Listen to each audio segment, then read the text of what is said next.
Hi hello ನಮಸ್ಕಾರ ಎಲ್ಲರಿಗೂ nature spirit 9 Kannada tarot card ರೀಡಿಂಗಿಗೆ ವೆಲ್ಕಮ್. ಸೊ ಇವತ್ತಿನ ದಿನದಲ್ಲಿ ನಾನು ತಗೋತಾ ಇರುವಂತಹ ರೀಡಿಂಗ್ ಯಾವುದು ಅಂದರೆ ಸೆಪ್ಟೆಂಬರ್ ತಿಂಗಳ ಪ್ರೀತಿಯ ಜೀವನ ಹೇಗೆ ಸಾಗ್ತಾ ಇದೆ ಅನ್ನೋದ್ರ ಬಗ್ಗೆ ನಾನು ರೀಡಿಂಗನ್ನು ತಗೋತಾ ಇದ್ದೀನಿ. ಅಂದರೆ ಸೆಪ್ಟೆಂಬರ್ ತಿಂಗಳಲ್ಲಿ ಪ್ರೀತಿಯ ವಿಚಾರದಲ್ಲಿ ಯಾವೆಲ್ಲ ಕೆಲವು ಮೂಮೆಂಟ್ಸ್ಗಳಾಗುವಂತಹ ಸಾಧ್ಯತೆಗಳಿದೆ, ಅದು ಪಾಸಿಟಿವ್ ಆಗ ಅಥವಾ ನೆಗೆಟಿವ್ ಆಗ, ಕಾರ್ಡ್ಸ್ಗಳು ಏನು ಶಫ್ಲಿಂಗ್ಸ್ ಅಲ್ಲಿ ಕೊಡ್ತಾರೋ ಅಥವಾ ಸ್ಪಿರಿಟ್ಸ್ಗಳು ಶಫ್ಲಿಂಗ್ ಕಾರ್ಡ್ಸ್ ನಲ್ಲಿ ಏನ್ ಕೊಡ್ತಾರೋ ಅದನ್ನ ನೋಡಿಯೇ ನಾನು ಸೆಪ್ಟೆಂಬರ್ ತಿಂಗಳ ಪ್ರೀತಿಯ ಜೀವನಕ್ಕೆ ಸಂಬಂಧಪಟ್ಟಂತೆ ಯಾವ ರೀತಿಯ ಮೂಮೆಂಟ್ಸ್ ಗಳಿದೆ ಅನ್ನೋದನ್ನ ರೀಡಿಂಗ್ ಮಾಡ್ತಾ ಇರೋದು. ಓಕೆ, ಸೊ ಇದೆಲ್ಲವೂ ಕೂಡ ಇನ್ ಜನರಲ್ ಆಗಿರುವಂತಹ ರೀಡಿಂಗ್ ಆಗಿರೋದ್ರಿಂದ ನಿಮ್ಗೆ ರೆಸೋನೇಟ್ ಆದ್ರೆ ಮಾತ್ರ ತಗೊಳ್ಳಿ. ಹಾಗೇನೆ ಸ್ಕ್ರೀನ್ ಮೇಲೆ ಕಾಣ್ತಾ ಇರುವಂತಹ ಒಂದು ನಂಬರ್, ಅದು ಪರ್ಸನಲ್ ರೀಡಿಂಗಿನ ನಂಬರ್ ಆಗಿರುತ್ತೆ. ಯಾರಿಗೆಲ್ಲ ಪರ್ಸನಲ್ ರೀಡಿಂಗಿನ ಅವಶ್ಯಕತೆ ಇದೆಯೋ ಅವರೆಲ್ಲರೂ ಕೂಡ ವಾಟ್ಸ್ಆಪ್ ಮೆಸೇಜ್ ಅನ್ನ ಮಾಡೋದ್ರ ಮೂಲಕ ಪೇ ಮಾಡಿ ನಿಮ್ಮ ರೀಡಿಂಗ್ಸ್ ಗಳನ್ನ ನೀವು ತಗೋಬಹುದಾಗಿರುತ್ತೆ. ಓಕೆ, ಸೊ ರೀಡಿಂಗ್ ಗಳನ್ನ ನೋಡೋದಕ್ಕೆ ಮುಂಚಿತವಾಗಿ please select your option. 2 option ಗಳನ್ನ ನಿಮಗೋಸ್ಕರವಾಗಿ ನಾನು ಕೊಟ್ಟಿದ್ದೇನೆ. ಸೊ ಎರಡೂ ಕೂಡ ಒಂದೇ ಆಪ್ಷನ್ ಹಾಕಿದ್ರು ಕೂಡ ಅದರಲ್ಲಿ ನಾನು ನಂಬರ್ಸ್ ಗಳನ್ನ ಕೊಟ್ಟಿದ್ದೇನೆ. ಓಕೆ, ಸೊ ಗ್ರೇಪ್ಸ್ ಅನ್ನ ಇಬ್ಬರಿಗೂ ಕೂಡ ಆಪ್ಷನ್ ಆಗಿ ಕೊಟ್ಟಿದ್ರು ಕೂಡ ಗ್ರೇಪ್ಸಿನ ಮೇಲೆ ನಂಬರ್ಸ್ ಗಳಿದೆ. ಆ ನಂಬರ್ಸ್ ಅನ್ನ ನೋಡಿ ಕಾನ್ಸಂಟ್ರೇಷನ್ ಇಂದ ಆಯ್ಕೆಯನ್ನ ಮಾಡ್ಕೊಳ್ಳಿ.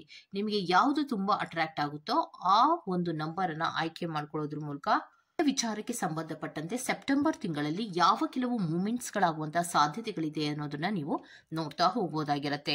ಹಾಗೆಯೇ ಡಿಸ್ಕ್ರಿಪ್ಷನ್ ಬಾಕ್ಸ್ ನಲ್ಲಿ ಪ್ರತಿ ಪೈಲಿನ ಟೈಮಿಂಗ್ಸ್ ಅನ್ನ ಕ್ಲಿಯರ್ ಆಗಿಯೇ ಮೆನ್ಷನ್ ಮಾಡಿರ್ತೀನಿ. ನೀವು ಯಾವ ಪೈಲನ್ನ ಸೆಲೆಕ್ಟ್ ಮಾಡ್ಕೊಂಡಿರ್ತೀರೋ ಆ ಪೈಲಿನ ಟೈಮಿಂಗ್ಸ್ ಅನ್ನ ನೋಡಿ ಸ್ಕಿಪ್ ಆಗಿ ನಿಮ್ಮ ರೀಡಿಂಗ್ಸ್ ಗಳನ್ನ ನೀವು ತಗೋಬಹುದಾಗಿರುತ್ತೆ. ಓಕೆ, ರೀಡಿಂಗ್ ಅನ್ನ ಶುರು ಮಾಡೋಣ. Okay, let start. Okay, so ಯಾರೆಲ್ಲ ಫೈಲ್ ನಂಬರ್ 1 ಗ್ರೇಪ್ಸಿನ ಮೇಲೆ ನಂಬರ್ 1 ಅನ್ನುವಂತಹ ಒಂದು ಫೈಲ್ ಅನ್ನ ನೀವು ಆಯ್ಕೆ ಮಾಡ್ಕೊಂಡಿದ್ದೀರೋ, ಸೊ ಅವರಿಗೆ ಪ್ರೀತಿಯ ವಿಚಾರದಲ್ಲಿ ಒಂದು ಸೀರಿಯಸ್ ಆದಂತಹ ರೀತಿಯ ಕಮಿಟ್ಮೆಂಟ್ಗಳು ಸಿಗುವಂತಹ ಸಾಧ್ಯತೆಗಳು ಇದೆ ಅನ್ನುವಂಥದ್ದನ್ನ ರೆಪ್ರೆಸೆಂಟ್ ಮಾಡ್ತಾ ಇದೆ. ಪ್ರೀತಿಯ ವಿಚಾರಕ್ಕೆ ಸಂಬಂಧಪಟ್ಟಂತೆ ಏನೇ ಅಡೆತಡೆಗಳು ಇದ್ದಿದ್ರು ಕೂಡ ಅಥವಾ ಏನೇ ಮಿಸ್ಅಂಡರ್ಸ್ಟ್ಯಾಂಡಿಂಗ್ ಆಗಿದ್ರು ಕೂಡ ಅಥವಾ ಇಬ್ಬರಲ್ಲಿಯೂ ಏನೇ ನೋವುಗಳಿದ್ರು ಕೂಡ ಅದೆಲ್ಲವೂ ಕೂಡ ಸರಿ ಹೋಗುವಂತಹ ಸಾಧ್ಯತೆಗಳು ಇದೆ ಅನ್ನುವಂಥದ್ದನ್ನ ರೆಪ್ರೆಸೆಂಟ್ ಮಾಡ್ತಾ ಇದೆ. ಅಂದ್ರೆ ಏನೇ ಮನಸ್ಸಿನಲ್ಲಿ ಡಾರ್ಕಿನ ರೀತಿಯಲ್ಲಿ ಆಲೋಚನೆಗಳನ್ನ ಮಾಡ್ತಾ ಇರಬಹುದು, ಅವರಿಂದ ನಿಮಗ್ ಬೇಜಾರು, ನಿಮ್ಮಿಂದ ಅವರಿಗೆ ಬೇಜಾರು ಆಗಿದ್ರು ಕೂಡ ಸೆಪ್ಟೆಂಬರ್ ತಿಂಗಳಲ್ಲಿ ಅದೆಲ್ಲವೂ ಕೂಡ ಕಂಟಿನ್ಯೂಷನ್ ಅನ್ನೋದು ಇರೋದಿಲ್ಲ. ಸೀರಿಯಸ್ ಕಮಿಟ್ಮೆಂಟ್ಗಳ ಕಡೆಗೆ ಹೆಚ್ಚು ಗಮನವನ್ನ ಕೊಡ್ತೀರಾ. ಕೆಲವೊಬ್ರು ಎಂಗೇಜ್ಮೆಂಟ್ ಇರಬಹುದು, ಕೆಲವೊಬ್ರು ಮದುವೆಯ ಕಡೆಗೆ ಗಮನವನ್ನ ಕೊಡುವಂತಹ ಸಾಧ್ಯತೆಗಳು ಇರತ್ತೆ. ಯಾಕಂದ್ರೆ ಏನೇ ಮಿಸ್ಅಂಡರ್ಸ್ಟ್ಯಾಂಡಿಂಗ್ಗಳು ಆಗದೆ ಆಗಿದ್ರು ಅದೆಲ್ಲವನ್ನ ಸರಿ ಮಾಡ್ಕೋಬೇಕು ಅನ್ನುವಂತಹ ಮನಸ್ಥಿತಿಗಳು ಸೆಪ್ಟೆಂಬರ್ ಮಂತಿನಲ್ಲಿ ಇರುವಂತಹ ಸಾಧ್ಯತೆಗಳಿದೆ ಅನ್ನುವಂಥದ್ದನ್ನ ರೆಪ್ರೆಸೆಂಟ್ ಮಾಡ್ತದೆ. ಮತ್ತೆ ಇಬ್ಬರಲ್ಲಿಯೂ ಕೂಡ ಹೊಂದಾಣಿಕೆ ಮಾಡಿಕೊಳ್ಳುವಂತಹ ಗುಣ ಹೆಚ್ಚಾಗಿ ರೆಪ್ರೆಸೆಂಟ್ ಆಗ್ತಾ ಇದೆ. ಅಂದ್ರೆ ಡ್ರೀಮ್ ಕಮ್ ಟ್ರೂ ಅನ್ನ ನಾವು ಪ್ರೀತಿಯ ವಿಚಾರದಲ್ಲಿ ಮಾಡ್ಕೋಬೇಕು. ನಾವ್ ಎಲ್ಲವನ್ನ ಸರಿ ಮಾಡ್ಕೊಂಡು ಏನು ಟೆಸ್ಟಿಂಗ್ ಟೈಮ್ ಅಥವಾ ಟಫ್ ಟೈಮ್ ಅಂತ ಏನಿದೆಯೋ ಅದನ್ನ ಪಾಸ್ ಮಾಡಿ ಮುಂದಕ್ಕೆ ಬಂದು ನಮ್ಮ ಜೀವನದಲ್ಲಿ ಪ್ರೀತಿಯನ್ನ ಮುಂದುವರಿಸ್ಕೊಂಡು ಹೋಗ್ಬೇಕು ಅನ್ನುವಂತಹ ಒಂದು ಪಾಸಿಟಿವ್ ಆದಂತಹ ರೀತಿಯ ಆಲೋಚನೆಗಳು ಇರುವಂತಹ ಸಾಧ್ಯತೆಗಳಿರುತ್ತೆ. ಮತ್ತೆ ಪ್ರೆಸೆಂಟಬಲ್ ಆಗು ಕೂಡ ಇರುತ್ತೆ. ನೆಕ್ಸ್ಟ್ ನೀವು ಪ್ರೀತಿಯ ವಿಚಾರದಲ್ಲಿ ಸೆಪ್ಟೆಂಬರ್ ಮಂತಿನಲ್ಲಿ ಇರುವಂತಹ ಅಥವಾ ಇಡುವಂತಹ ಹೆಜ್ಜೆಗಳು ಬಹಳಷ್ಟು ಪ್ರೆಸೆಂಟಬಲ್ ಆಗಿರುತ್ತೆ. ಅಂದ್ರೆ ಬಹಳಷ್ಟು ಖುಷಿಯ ಕ್ಷಣಗಳನ್ನ ತರುವಂತಹ ಸಾಧ್ಯತೆಗಳು ಇರುತ್ತೆ. ಮತ್ತೆ ಸಕ್ಸಸ್ಫುಲ್ ಲವ್ ಅನ್ನ ಕೂಡ ರೆಪ್ರೆಸೆಂಟ್ ಮಾಡ್ತಾ ಇದೆ. ಪ್ರೀತಿಯ ವಿಚಾರದಲ್ಲಿ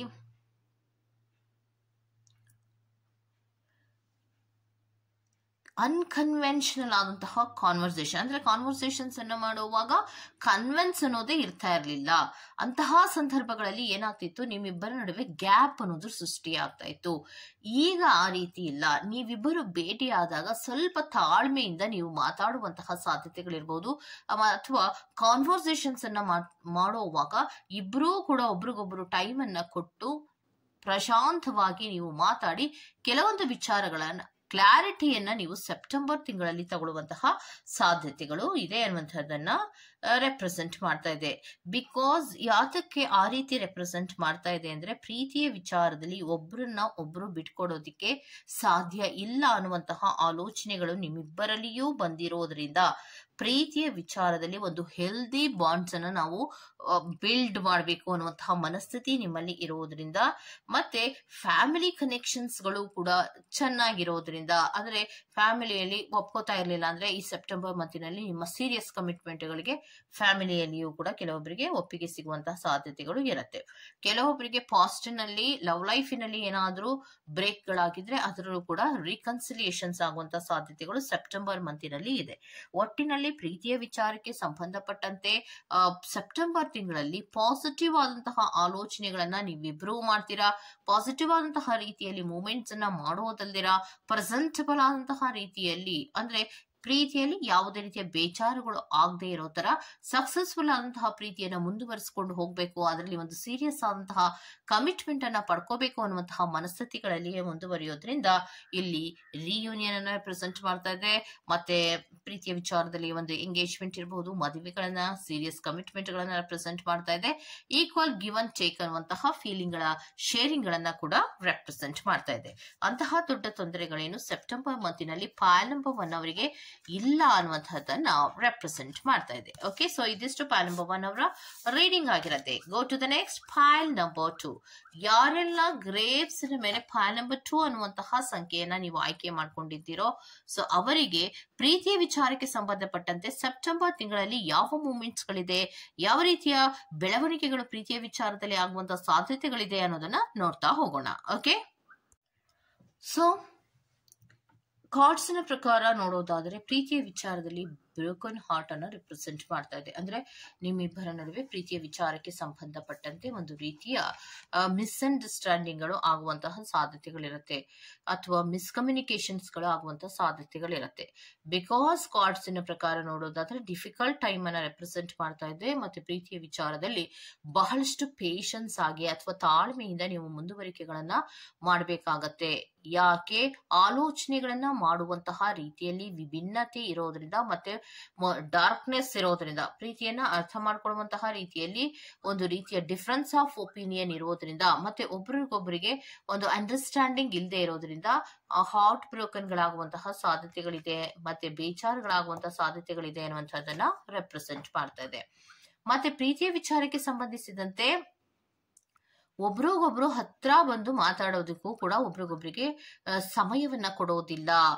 ಡಾರ್ಕ್ ಇನ್ಸೈಡಿನಲ್ಲಿ ಅಥವಾ ಪ್ರೀತಿಯ ವಿಚಾರದಲ್ಲಿ ನಿಮ್ಮಿಬ್ಬರಲ್ಲಿಯೂ ಕೂಡ ಒಂದು ರೀತಿಯ ಅಸಮಾಧಾನದ ಅಲೆಗಳು ಜಾಸ್ತಿ ಇರತ್ತೆ. ಸೊ ಇದಕ್ಕೋಸ್ಕರವಾಗಿ ಒಬ್ರಿಗೊಬ್ರು ಓಪನ್ ಅಪ್ ಆಗಿ ಮಾತಾಡ್ದಿರಾ ಪ್ರೀತಿಯ ವಿಚಾರದಲ್ಲಿ ನೀವಿಬ್ರು ಕೂಡ ಇರುವಂತಹ ಸಾಧ್ಯತೆಗಳಿರುತ್ತೆ.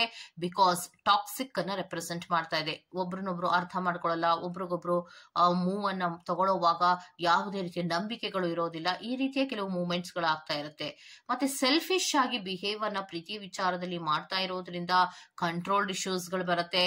ಅನ್ಸಾಲ್ವ್ಡ್ ಕಾನ್ವರ್ಸೇಷನ್ಸ್ ಅನ್ನ ಮಾಡುವಾಗ ಅಲ್ಲಿ ಯಾವುದೇ ರೀತಿಯ ಹೊಂದಾಣಿಕೆಗಳನ್ನೋದು ಇರೋದಿಲ್ಲ. ಮತ್ತೆ ಹಿಡನ್ ಟ್ರೂತ್ ಗಳು ಕೂಡ ಇರತ್ತೆ. ಅಂದ್ರೆ ಒಬ್ರಿಗೊಬ್ರಿಗೆ ಎಲ್ಲಾ ವಿಚಾರಗಳನ್ನ ಒಬ್ರಿಗೊಬ್ರು ಓಪನ್ ಅಪ್ ಆಗಿ ನೀವು ಮಾತಾಡೋದಿಕ್ಕೆ ಟೈಮ್ ಅನ್ನ ನೀವು ತಗೊಳ್ಳೋದಿಲ್ಲ.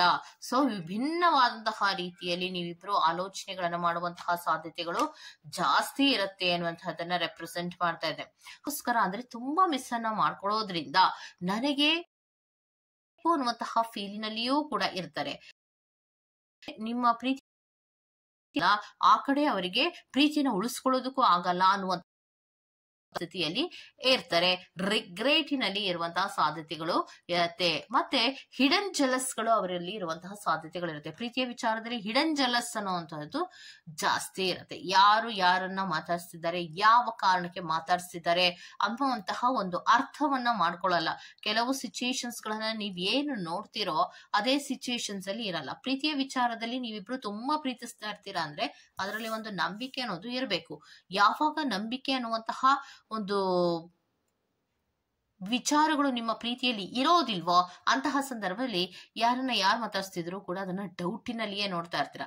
ಈ ಕಡೆ ಡೌಟಿನಲ್ಲಿ ನೋಡ್ತೀರಾ, ಮಿಸ್ಅಂಡರ್ಸ್ಟ್ಯಾಂಡಿಂಗ್ ಆಗತ್ತೆ, ಬಿಟ್ಬಿಡಕ್ ಸಾಧ್ಯನಾ ಅಂದ್ರೆ ಹಂಗೂ ನಿಮ್ ಕೈಲಿ ಆಗಲ್ಲ. ಸೊ ಪ್ರೀತಿಯ ವಿಚಾರದಲ್ಲಿ ಬಿಟ್ಬಿಡಕ್ ಆಗಲ್ಲ ಅಥವಾ ಅವ್ರ ಜೊತೆ ಸಂಪೂರ್ಣವಾಗಿ ಇರಕ್ಕೂ ಆಗಲ್ಲ. ಆದ್ರೂ ಕೂಡ ಸೋಷಿಯಲ್ ಮೀಡಿಯಾಗಳ ಮೂಲಕ ಅವ್ರನ್ನ ಅಬ್ಸರ್ವೇಷನ್ಸ್ ಅನ್ನ ಮಾಡುವಂತಹದನ್ನ ರೆಪ್ರೆಸೆಂಟ್ ಮಾಡ್ತಾ ಇದೆ. ಕೊನೆಗೆ ಸೆಪ್ಟೆಂಬರ್ ತಿಂಗಳಲ್ಲಿ ಪ್ರೀತಿಯ ವಿಚಾರದಲ್ಲಿ ನೀವು ವೇಟ್ ಅನ್ನ ಮಾಡಕ್ಕಾಗದೆ ಪ್ರೀತಿಯ ವಿಚಾರಕ್ಕೆ ಸಂಬಂಧಿಸಿದಂತೆ ಒಬ್ರಿಗೊಬ್ರು ಕಾಲ್ಗಳನ್ನ ಮಾಡ್ಕೊಳ್ಳುವಂತಹ ಸಾಧ್ಯತೆಗಳು ಇದ್ದೇ ಇದೆ. ವೆರಿ ಸೂನ್ ಅಂತ ರೆಪ್ರೆಸೆಂಟ್ ಮಾಡ್ತಾ ಇದೆ. ಸಮನ್ ಎಕ್ಸ್ಪ್ರೆಸ್ ಲವ್ ಅನ್ನ ಎಕ್ಸ್ಪ್ರೆಸ್ ಮಾಡೋದಕ್ಕೆ ಕಾಯ್ತಾ ಇರ್ತಾರೆ, ಆದ್ರೆ ಮಿಸ್ಅಂಡರ್ಸ್ಟ್ಯಾಂಡಿಂಗ್ ಇದೆಯಲ್ಲ ಅನ್ನುವಂತಹ ರಿಗ್ರೆಟ್ ಫೀಲ್ ಆಗ್ತಾ ಇರತ್ತೆ. ಸೊ ಸ್ವಲ್ಪ ವೇಟಿಂಗ್ ಅನ್ನ ಮಾಡ್ತಾ ಇರ್ತಾರೆ. ಮೆಸೇಜ್ ಏನಾದ್ರೂ ಅವ್ರ ಕಡೆಯಿಂದ ಬರುತ್ತಾ ಇವ್ರ ಕಡೆಯಿಂದ ಬರುತ್ತಾ ಅಂದ್ರೆ ಇಬ್ರು ಕೂಡ ವೇಟಿಂಗ್ ಅಲ್ಲಿ ಇರ್ತೀರಾ. ಆದ್ರೆ ಯಾವಾಗ ಇದು ಸರಿ ಹೋಗ್ತಾ ಇಲ್ಲ ಅನ್ನುವಂತಹ ಒಂದು ವಿಚಾರಗಳು ಗೊತ್ತಾಗುತ್ತೋ ಆಗ ನಾವು ಮಾತಾಡ್ಲೇಬೇಕು ಸೆಪ್ಟೆಂಬರ್ ತಿಂಗಳಲ್ಲಿ ಅನ್ನುವಂತಹ ಆಲೋಚನೆಗಳನ್ನು ನೀವು ಮಾಡ್ತೀರಾ. ಇದೆಲ್ಲ ಆದ ತದನಂತರದಲ್ಲಿ ಎಲ್ಲಾ ಮಿಸ್ಅಂಡರ್ಸ್ಟ್ಯಾಂಡಿಂಗ್ಗಳು, ಹರ್ಟ್ಗಳು ಅಥವಾ ಒಬ್ರಿಗೊಬ್ರಿಗೆ ರಿಕನ್ಸಿಲೇಷನ್ಸ್ ಅನ್ನ ಮಾಡ್ಕೊಳಕ್ ಹೋದ್ರೆ ಆಗದೆ ಇರೋದು, ಈ ತರಹದ್ದೆಲ್ಲ ಆದ್ಮೇಲೆ ನಿಮಗೆ ಅನ್ಸುತ್ತೆ ಪ್ರೀತಿಯಲ್ಲಿ ನಾವು ಬಿಟ್ಟಿರೋದಕ್ಕಾಗೋದಿಲ್ಲ. ಸೊ ಒಂದು message, one text or one call ಅನ್ನಾದ್ರೂ ಕೂಡ ಮಾಡಿ ಮಾತಾಡೋಣ, ನಮ್ಮ ಈಗೋಗಳನ್ನೆಲ್ಲವನ್ನ ಬಿಟ್ಟು ಪ್ರೀತಿ ವಿಚಾರದಲ್ಲಿ ರೀಕನ್ಸಿಲೇಷನ್ಸ್ ಅನ್ನ ಮಾಡ್ಕೊಳ್ಳೋಣ ಅನ್ನುವಂತಹ ಆಲೋಚನೆಗಳು ನಿಮ್ಗೆ ಸೆಪ್ಟೆಂಬರ್ ಮಿಡ್ ಆದ ತದನಂತರದಲ್ಲಿ ಅಂದ್ರೆ 15 ದಿನದ ತದನಂತರದಲ್ಲಿ ನೀವು ಆ ರೀತಿ ಆಲೋಚನೆಯನ್ನ ಮಾಡ್ತೀರಾ. ಅಲ್ಲಿವರೆಗೂ ನೀವು ಯೋಚನೆ ಮಾಡೋದೆಲ್ಲವೂ ಕೂಡ ನಿಮ್ಮಿಬ್ಬರಲ್ಲಿಯೂ ಮಿಸ್ಅಂಡರ್ಸ್ಟ್ಯಾಂಡಿಂಗಿನ ರೀತಿಯಲ್ಲಿಯೇ ಇರುತ್ತೆ. ಮತ್ತೆ ವಿಭಿನ್ನ ರೀತಿಯ ಅಭಿಪ್ರಾಯಗಳನ್ನ ವ್ಯಕ್ತಪಡಿಸಿ ಒಬ್ರಿಗೊಬ್ರಿಗೂ ವಿಚಾರಗಳನ್ನ ಹಿಡನ್ ಆಗಿ ಇಟ್ಕೊಂಡು ಅಂದ್ರೆ ಬಚ್ಚಿಟ್ಕೊಂಡು ಯಾವುದನ್ನು ಕೂಡ ಸ್ಪಷ್ಟವಾಗಿ ಮಾತಾಡ್ದಿರಾ ಒದ್ದಾಡ್ತಾ ಇರ್ತೀರಾ. ಯಾವಾಗ ಪ್ರೀತಿಯನ್ನ ಬಿಟ್ಟಿರೋದಕ್ಕೆ ಸಾಧ್ಯ ಆಗಲ್ಲ ಅಂತ ನಿಮ್ಗೆ ಗೊತ್ತಾಗುತ್ತೋ ಆಗ ಸೆಪ್ಟೆಂಬರ್ 15ರ ತದನಂತರದಲ್ಲಿ ಪ್ರೀತಿಯ ವಿಚಾರಕ್ಕೆ ಸಂಬಂಧಪಟ್ಟಂತೆ ಎಲ್ಲವನ್ನ ಸರಿ ಮಾಡ್ಕೋಬೇಕು ಅನ್ನುವಂತಹ ಮನಸ್ಥಿತಿಗಳಲ್ಲಿ ನೀವು ಫೋನ್ ಮತ್ತೆ ಟೆಕ್ಸ್ಟ್ ಮೆಸೇಜ್ಗಳು, ರಿಕನ್ಸಿಲೇಷನ್ಸ್ಗಳು ಮತ್ತೆ ರೀಕನೆಕ್ಟ್ ಆಗುವಂತಹ ಸಾಧ್ಯತೆಗಳಿದೆ ಅನ್ನುವಂತಹದನ್ನ ರೆಪ್ರೆಸೆಂಟ್ ಮಾಡ್ತಾ ಇದೆ. ಓಕೆ, ಸೊ ಇದಿಷ್ಟು ಪ್ಯಾಲ್ ನಂಬರ್ 2 ಅವರ ರೀಡಿಂಗ್ ಆಗಿರುತ್ತೆ. ಈ ತರಹದ ರೀಡಿಂಗ್ ನಿಮ್ಗೆ ಇಷ್ಟ ಇದ್ರೆ ದಯವಿಟ್ಟು ಸಬ್ಸ್ಕ್ರೈಬ್ ಮಾಡಿ, ಪಕ್ಕದಲ್ಲೇ ಇರುವಂತಹ ಬೆಲ್ ಐಕಾನ್ ಅನ್ನ ಪ್ರೆಸ್ ಮಾಡಿ. ನಾನು ನಿಮ್ಮ